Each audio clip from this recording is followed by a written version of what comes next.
ঠিক প্রত্যেক দিনের মতোই সকালবেলা ফ্রেশ হয়ে ব্রেকফাস্ট করে লাঞ্চের প্রিপারেশন করি। আর তেমনই আজকেরও সেইভাবেই ফ্রেশ হয়ে ব্রেকফাস্ট করে লাঞ্চের প্রিপারেশন করতে যাব। আর তখনই ও আমাকে বললো যে আজকের বাড়িতে কিচ্ছু করতে হবে না, চলো বাইরে থেকে লাঞ্চ করে আসি। তো আমাকে আর কে আটকায়, নাচতে নাচতে রেডি হলাম, হয়েই তাড়াতাড়ি করে বেরিয়ে গেলাম।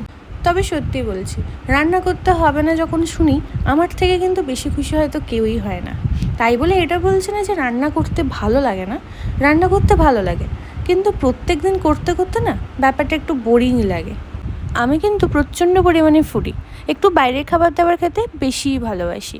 আর আমার হাজব্যান্ডটা হচ্ছে ঠিক তার উল্টো, ও আমার হাতে রান্না খেতে একটু বেশি ভালোবাসে, বাইরের খাবার দাবার অতটা পছন্দ করে না।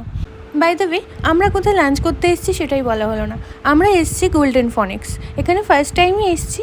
অ্যান্ড অ্যাম্বিয়েন্স খুব একটা ভালো না হলেও ফুড কোয়ালিটি খুবই ভালো।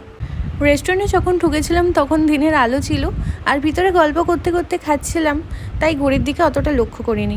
বাইরে বেরিয়ে দেখি সন্ধ্যা হয়ে গেছে। যাই হোক, তারপর আমরা বেরিয়ে চলে গেলাম সাউথ সিটি।